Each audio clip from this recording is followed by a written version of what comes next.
Welcome back to CIA Declassified. We're leaving the Earth behind, or at least our physical understanding of it. In early 1978, a Soviet Tu-22, known to NATO as the Backfire, was flying over Africa. It was the pride of the Soviet fleet, a supersonic long-range nuclear bomber. And then, over the dense jungles of Zaire, now the Congo, it simply blinked off the radar. The CIA was frantic. If they could get to that wreckage first, they could strip the Soviets' most advanced avionics and encryption secrets. But there was a problem. The jungle was too thick for our eye-in-the-sky satellites. We were blind, until the agency decided to use a different kind of eye. The CIA turned to Project Stargate at Fort Meade, Maryland. This wasn't science fiction. This was a line item in the budget.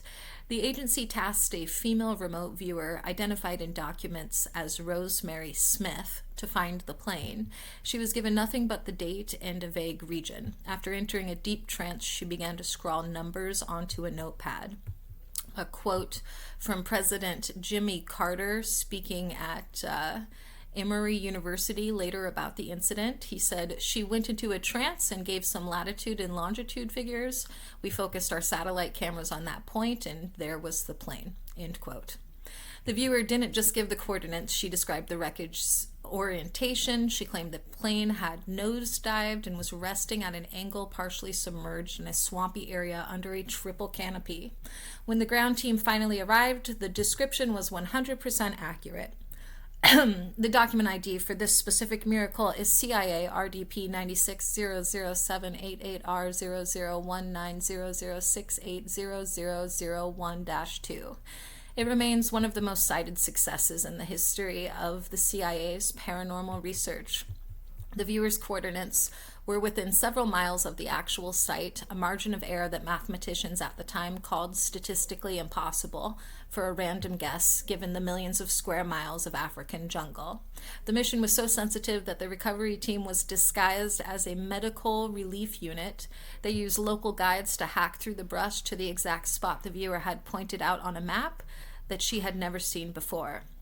A quote from a declassified intelligence summary: "The retrieval of the TU-22 components was facilitated by unconventional intelligence collection methods.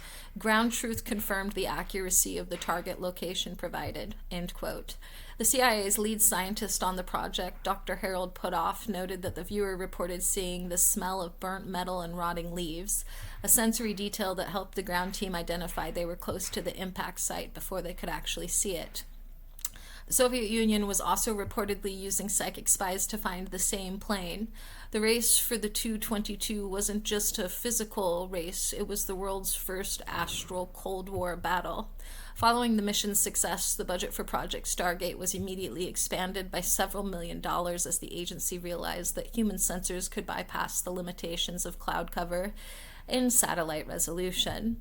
The Backfire bomber was carrying sensitive IFF identification friend or foe transponders. The CIA successfully recovered these, allowing U.S. planes to potentially spoof Soviet radar during a conflict. While Jimmy Carter confirmed the story in 1995, the CIA fought the release of the specific remote viewing transcripts for another decade, fearing that admitting the psychic found it would make the U.S. look unscientific to its allies. The ground recovery team reported that the plane had broken into 3 distinct sections, exactly as the viewer had sketched in her session at Fort Meade 3 days prior to the discovery. Remote viewer Rosemary Smith was later used to track the kidnapped General James Dozer in Italy, further cementing the agency's reliance on the eye and the mind. The retrieval team found that the Soviet crew had not survived the impact, but the declassified after-action reports emphasized that the sensitive, compartmented information remained intact and was successfully exfiltrated before Soviet intelligence could arrive.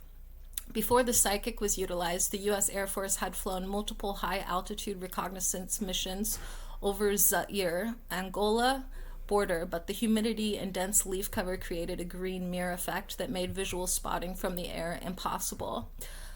A quote from Major General Edmund Thompson as the Assistant Chief of Staff for Intelligence, he remarked, I never like to use the word psychic, but I cannot deny that these viewers provided us with data that we simply couldn't get from any other sensor in our inventory."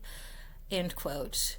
The TU-22 crash occurred during a period of extreme geopolitical tension in the region, with the Soviet-backed MPLA fighting in neighboring Angola, making the CIA's recovery mission an extremely high-risk black op on sovereign territory. Project Stargate analysts utilized a method called double-blind targeting for this mission, ensuring the person giving the coordinates to the viewer had no knowledge of what was at those coordinates to prevent telepathic leaking. As you can imagine, the paperwork for a psychic plane hunt is full of black bars. The heaviest redactions occur in the targeting methodology section. Speculation by former Stargate operatives suggests these bars hide the use of psychometric boosters. The theory is that the CIA gave the viewer a piece of sister metal from another TU-22 to help her tune in to the crash site. Further speculation surrounds the Soviet intervention logs. Conspiracy theorists believe the redacted texts describe a psychic block attempt by Soviet agents. The theory is that the black bars hide the details of a mental skirmish that left the viewer incapacitated for weeks after the session. There is a persistent theory that the redactions hide the discovery of unexpected cargo. Strictly speculation, but some believe the TU-22 was carrying more than just nukes, perhaps captured tech that the viewer described in the redacted pages as not of Russian manufacture. Some speculate the redactions hide the viewer's condition. The theory holds the CIA was using chemical enhancements, possibly LSD or other MK Ultra derivatives, to induce the trance, and the black bars hide the medical fallout of drugging their own psychics. Conspiracy theorists often point to the Zaire agreement files. The speculation is that the CIA had to sanitize the site using a specialized thermite charge to hide the evidence that the plane was ever there, and the redactions cover the environmental cleanup of radioactive materials. Finally, there is speculation that the viewer didn't just see the plane, but saw why it crashed. The theory is that she described a UAP interference, and the agency redacted her report because it confirmed that the Soviets were being toyed with by a higher power. There is significant speculation that the coordinates weren't just for the plane, but for a secret base the plane was trying to reach. The theory suggests the TU-22 was a defector flight, and the redactions hide the identities of the Soviet crew who were rescued and given new lives in the U.S. A common conspiracy theory suggests that the Backfire was shot down by a secret U.S. energy weapon being tested in Africa. Speculation is that the remote viewer was used to confirm the kill, and the redactions hide the data on the weapon's effectiveness. Some researchers speculate that the viewer described non-human occupants in the wreckage. The speculation is that the TU-22 had intercepted something in the air, and the black bars hide the viewer's description of a biological entity that wasn't part of the flight crew. There's a dark theory that the redactions in the post-mission debrief hide the fact that the viewer lost her mind after seeing the crash.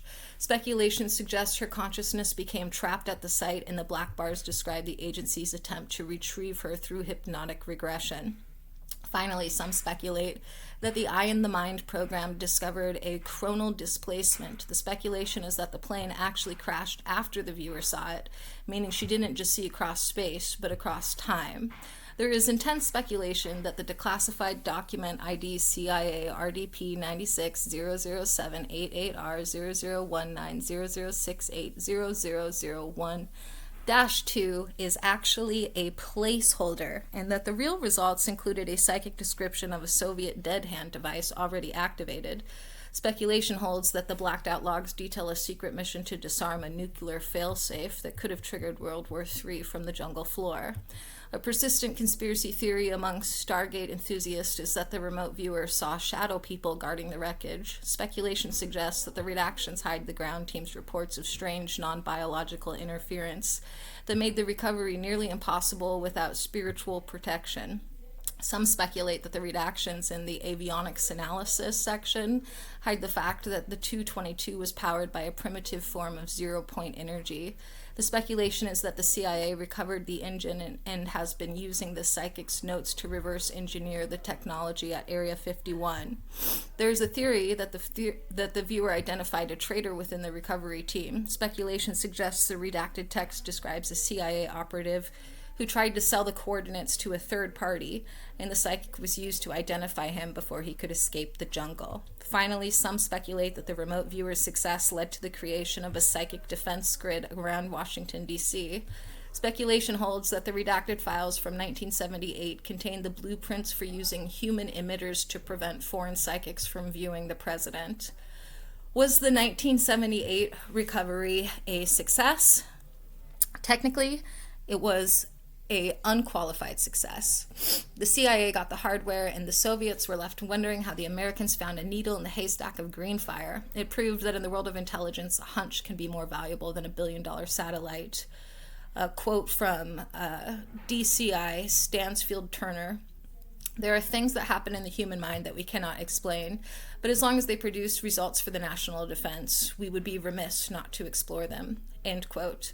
The success of this mission kept Project Stargate alive for another 20 years, surviving through the Reagan and Bush eras before finally being officially closed in 1995. As far as technological and operational breakthroughs, the search for the Backfire led to breakthroughs that sound like they belong in a lab at MIT. Coordinate remote viewing, CRV. The mission helped standardize the protocol of how to give a viewer coordinates without bleeding information into their subconscious. Multi-int integration. The CIA learned how to combine psychic data with satellite imagery, creating a hybrid intel stream that is rumored to still be used today. Astral cryptography. The agency realized they could use viewers to see the interior of locked safes, leading to a revolution in how physical security was designed for secret documents. And low-frequency biofeedback. To get the viewers into the alpha state more quickly, the CIA developed early brainwave synchronizers that use sound and light. The 1978 TU-22 recovery reminds us that the map is not the territory. Sometimes to find something lost on Earth, you have to leave the Earth behind and look through the eye and the mind. Thanks for listening. Next time, we go from the mind's eye to the mind's wires. We examine MK-Ultra Subproject 119, electronic activation of the human organism. It wasn't just drugs and hypnosis. The agency wanted the ultimate remote control brain implants. We'll look at the declassified research into radio-hypnotic intracerebral control and the men who tried to turn the human brain into a remote-controlled toy. Join us for the Puppet Masters Circuit. In the meantime, I'll see you in the archives.